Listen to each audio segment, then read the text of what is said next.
Hi, Haroula. Welcome to Movie Junk. How are you? I'm pretty good. Thank you so much. How are you? Thank you for having me. Of course, of course. Thank you for joining today, and what an honor to welcome filmmaker and musician Haroula Rose to our show. Harula's directorial debut and feature film, Once Upon a River, starred the late great John Ashton, where you were also reunited with an All Happy Families, which we're excited to talk to you about today. Thank you so much for joining today. Thank you for having me. Seriously, I know that you interviewed John a few times and he's just such a dear person in my life. Was such a great collaborator.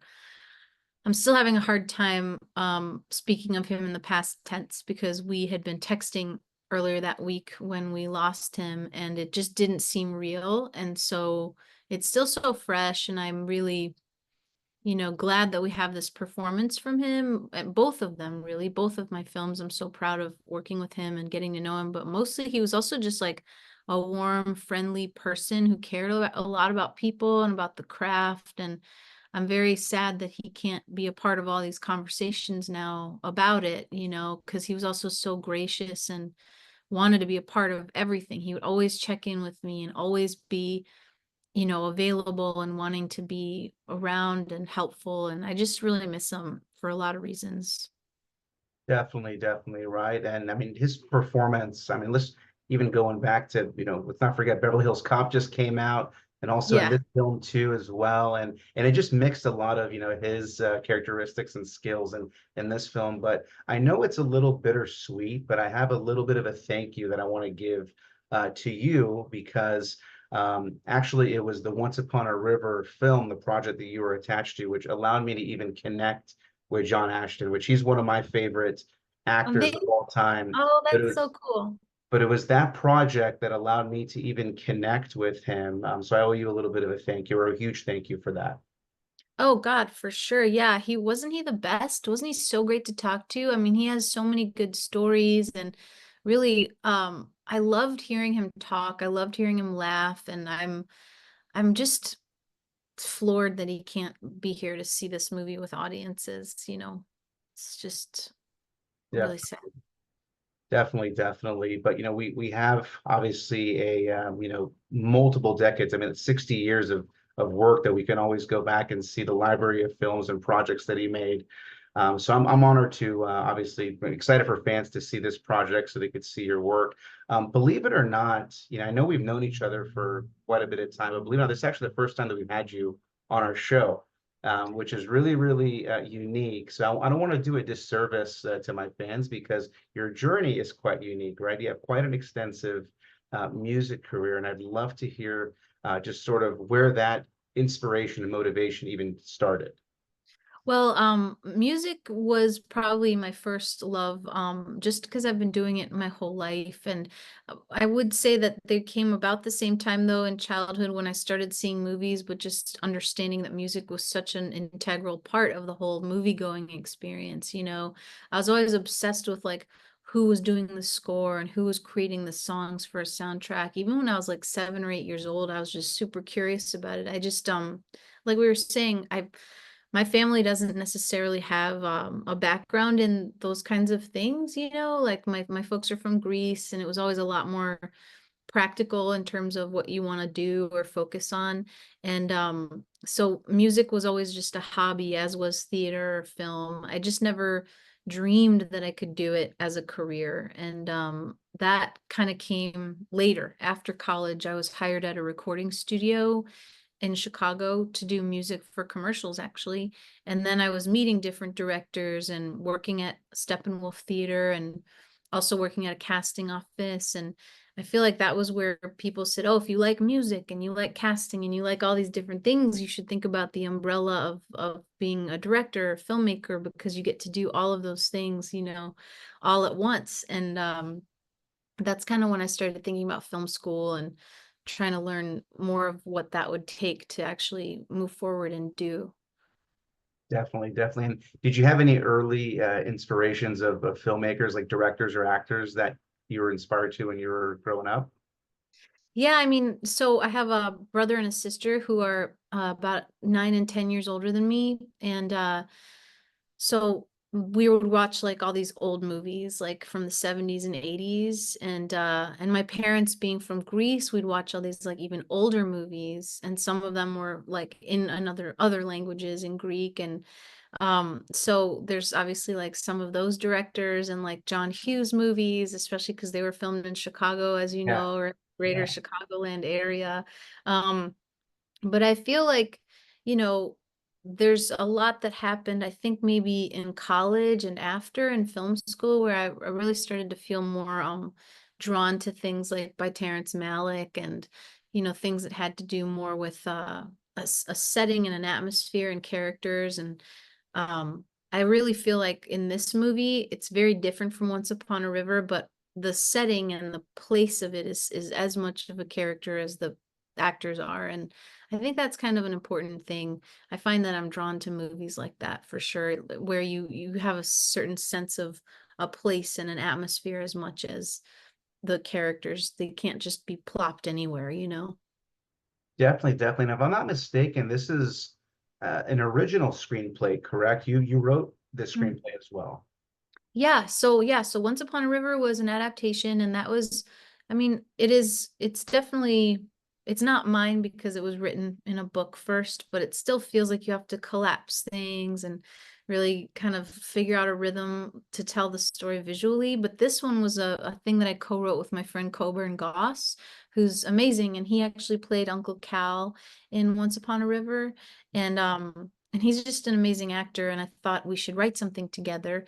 And Yeah, then when 2020 rolled around and then there was all this time on our hands, we actually got to do that. And this was the script that resulted, which was, it was kind of cool. It just like very much flowed organically. And he knows Michael Shannon very well from their theater days growing up together.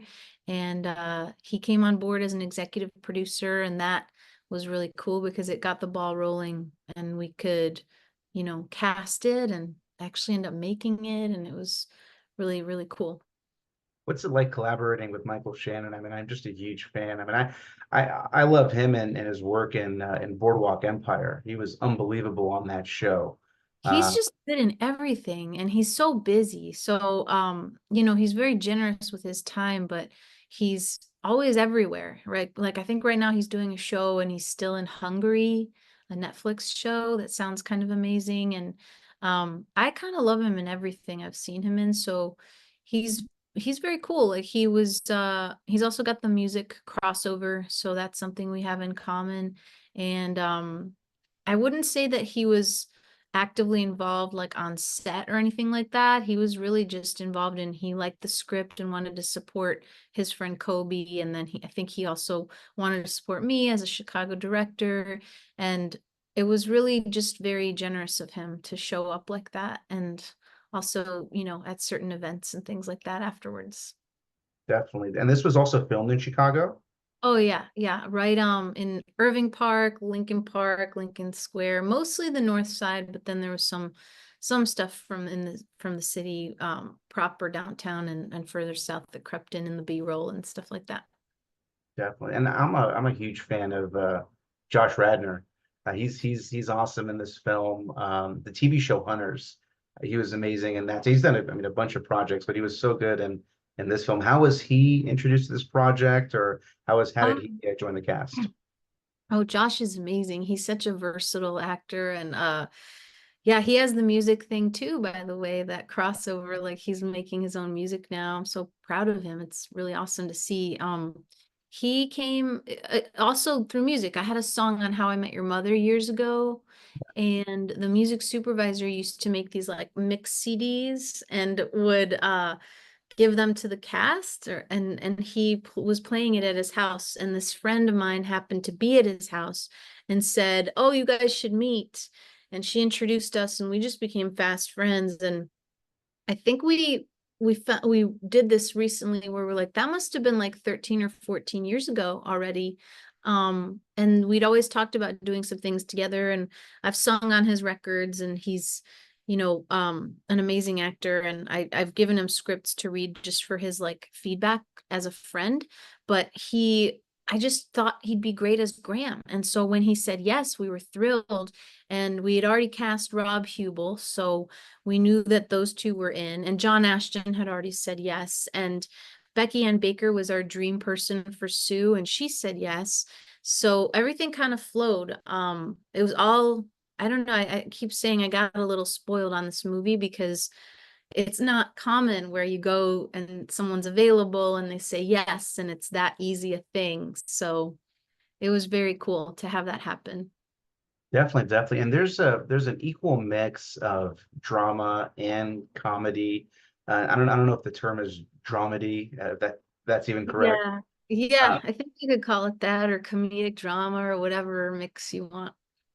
and surprisingly, most of the funny scenes I actually really liked were with John Ashton. He was actually the comedic relief in a lot of the scenes. It's true. I know it's kind of shocking because sometimes what he's saying isn't something that you would think is overtly funny, but it's Mhm. the way how he says it and Delivery. his demeanor, and yes, and his just you're sort of in disbelief that he could even say those things, and he's just so brilliant and as a comedic and dramatic actor. So I would say that balancing the comedy and the drama was what took a long time in the edit to find, because we kept I didn't want it to seem like it was a movie that was like too serious, but I also didn't want to treat such heavy subject matter with too light of a hand where it's just funny and you're not actually dealing with how serious some of these things are. So it did take a minute, and it took screening it for we had different screenings to get feedback, and those were very helpful. Has your approach changed at all from Once Upon a River to this film at all, or how's your directorial process changed, if any, or Oh, that's a evolved? good question. Yeah, that's a really good one. I feel like I think with Once Upon a River, because what was interesting about that was having a veteran actor like John Ashton, who's done, hundreds of projects, and then Kennedy, who hadn't acted in a movie before. It was a really interesting balance of their magical chemistry and working with that and kind of rolling on things and just being more observational and letting things happen. This one, it felt like we really did adhere so closely to the script, and we would then improvise once we had the script down.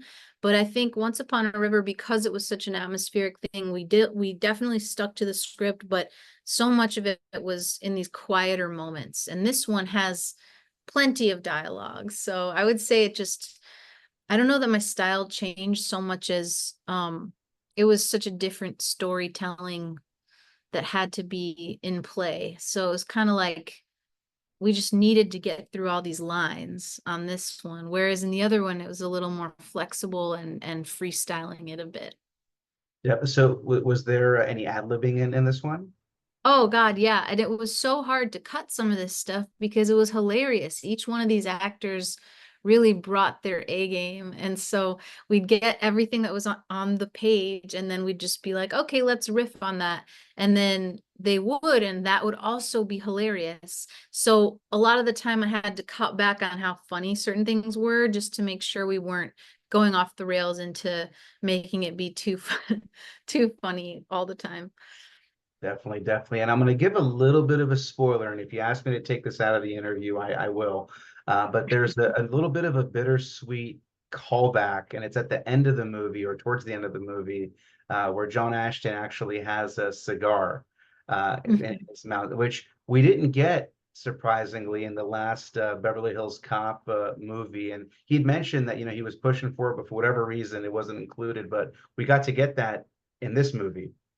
Oh yeah. I mean, he was one who just he was such a character, truly. And he would always be found offset somewhere, like telling stories, having a cigar with his hat on, and watching a game, or it's just it was really cool to have a lot of him in this.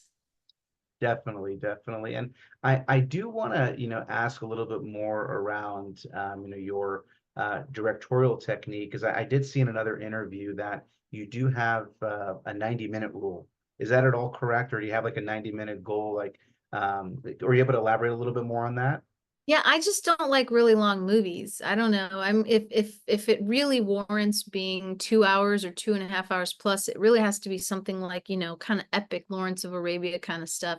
I just sort of feel like 90 minutes is a good amount of time. And it feels like in general, my scripts, I try to keep them at 100 pages or under. 90 is sort of golden. So yeah, the next movie I have is 86 pages currently.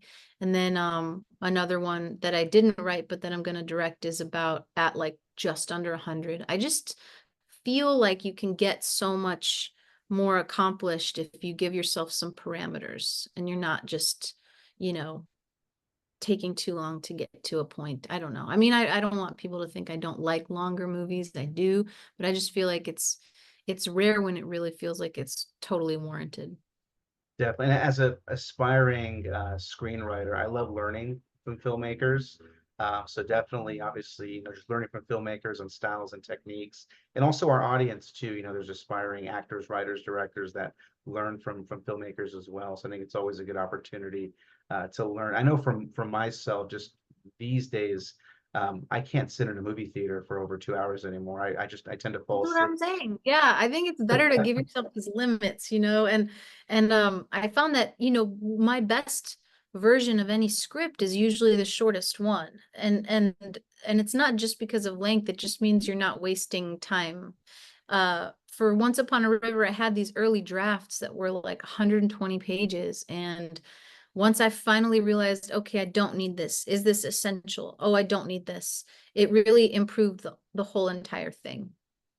Definitely. Unless it's a Scorsese movie, I won't complain. I watch The Fair Irishman enough. in 2.5 hours, pretty good. But the Yeah, last he one gets a I pass. watched, He gets a pass. That guy, I can watch his movies being long for sure.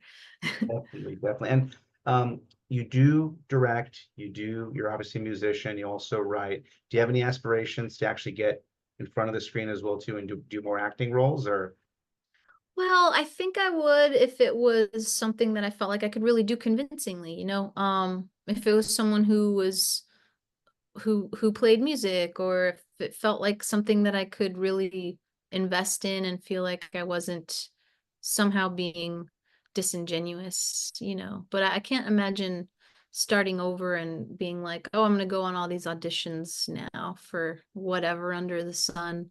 I'm not so sure. I like love working with actors. I think um they're like a bit of magic when they can get into character and just do that on command the way they do, even if especially when the character's not necessarily like them. So I'm kind of blown away by that. Every single person in this cast kind of blew me away on pretty much every take, actually. So that was another thing. It was really cool to edit something where everything was good. Like all of it was good material. It was hard to decide sometimes. definitely. And I know you teased a little bit that you're writing a few projects. Is there anything that you could tease about any of your upcoming projects? Oh yeah, well, there's two things that could happen next year that I'm really excited about. One of them's a road movie. That is a really beautiful script that came my way that I didn't write myself, but I worked with the writer. And I adore him. His name's Joey Clark. And it's a beautiful road movie about these kids going to get their dog back, essentially, if I'm really to distill it.